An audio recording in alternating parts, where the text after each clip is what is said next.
Pada hari ini jam 10.30 pagi telah datang vaksin COVID-19 keempat dari Sinovac berbentuk bulk dengan jumlah 10 juta dosis di Bandara Internasional Soekarno-Hatta.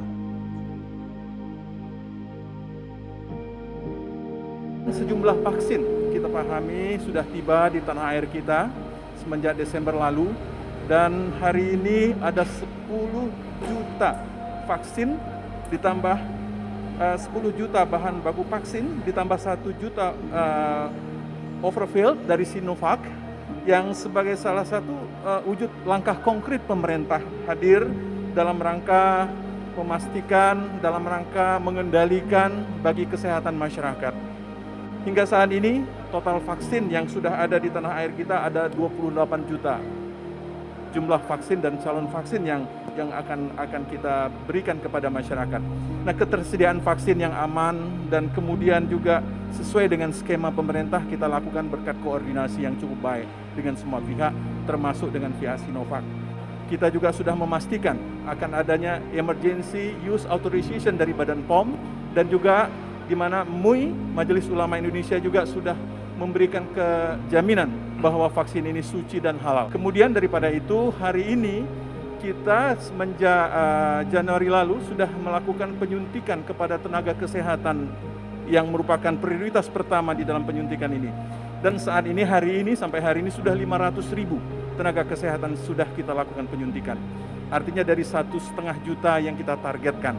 Nah, kemudian sesuai tahapannya Bapak Ibu sekalian, saudara sekalian, kita akan melakukan penyuntikan kepada public workers, pemberi pelayanan publik, dan masyarakat umum setelah itu. Kita terus berupaya berjuang untuk dapat melakukan upaya-upaya yang lebih konkret di dalam penanganan ini. Pemerintah hadir tentunya. Harapan kita semua dengan vaksinasi ini kita bangkit, kita pulih dari semua masalah dalam menangani dalam pandemi ini. Seperti diketahui, sebanyak 3 juta dosis vaksin tahap pertama dan kedua ditujukan kepada para tenaga kesehatan. Hingga hari ini terdapat lebih dari 500.000 tenaga kesehatan yang sudah memperoleh vaksin COVID-19. Jumlah ini merupakan sepertiga dari total target tenaga kesehatan yang akan memperoleh vaksin COVID-19. Oleh karena itu, saya mendorong para tenaga kesehatan untuk berpartisipasi dalam program vaksinasi ini sehingga dapat melindungi dan memutus mata rantai penularan yang terjadi antara pasien dan tenaga kesehatan. Saya akan menyampaikan perkembangan kasus positif mingguan di tingkat nasional. Pada tanggal 31 Januari terjadi kenaikan kasus 9,5% dibanding minggu sebelumnya.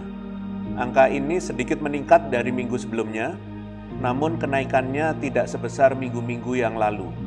Pada minggu ini, kenaikan kasus tertinggi dicatatkan oleh Jawa Barat yang naik hampir 100% dari minggu lalu, kemudian disusul oleh Kalimantan Timur, Bali, Sulawesi Selatan, dan Kalimantan Selatan yang cenderung mencatatkan kenaikan lebih rendah dibanding minggu lalu. Tingkat penularan masih tinggi di Indonesia. COVID-19 masih menjadi ancaman besar bagi masyarakat dan perekonomian kita. Bahwa saat ini rumah sakit di berbagai wilayah di Indonesia sudah hampir penuh. Banyak cerita tentang pasien positif COVID-19 yang harus menunggu lama untuk dapat mendapatkan pelayanan di rumah sakit, di tempat tidur, ruang isolasi maupun ruang ICU. Dan terpaksa harus isolasi mandiri di rumah meskipun mengalami gejala sedang. Hal ini tentunya harus menjadi refleksi kita bersama. Saya dapat memahami bahwa banyak di antara kita yang lelah dengan situasi yang serba sulit ini, dan dengan ini maka kesembuhan di Indonesia telah mengalami kenaikan selama 8 minggu berturut-turut. Kenaikan kesembuhan tertinggi pada minggu ini didominasi oleh Pulau Jawa, yaitu Jawa Barat, Banten, Jawa Tengah, kemudian Kalimantan Utara, dan Daerah Istimewa Yogyakarta. Kesembuhan ini tentunya dapat dicapai dengan kedisiplinan masyarakat dalam menjalani isolasi mandiri untuk pasien positif tanpa gejala atau dengan gejala ringan, serta upaya keras dari tenaga kesehatan dalam merawat pasien positif di rumah sakit untuk gejala sedang dan berat. Mohon agar tidak berpuas diri dengan kondisi ini dan terus lakukan upaya terbaik untuk meningkatkan kesembuhan. Satgas Penanganan COVID-19 melalui bidang perlindungan tenaga kesehatan meluncurkan Helpline 117 ekstensi 3. Layanan helpline ini bertujuan untuk membantu tenaga kesehatan yang membutuhkan bantuan akibat infeksi COVID-19. Terdapat berbagai layanan telenakes yang dapat diakses pada pukul 7 pagi hingga pukul 10 malam oleh para tenaga kesehatan yang membutuhkan bantuan seperti bantuan evakuasi ambulans, bantuan rumah sakit rujukan, bantuan obat khusus, bantuan tindakan medis khusus, bantuan tes PCR dan screening, dan berbagai bantuan lainnya. Sebagai penutup, saya ingin menyampaikan terkait dengan kebijakan pembatasan kegiatan masyarakat yang sekarang sedang dilakukan.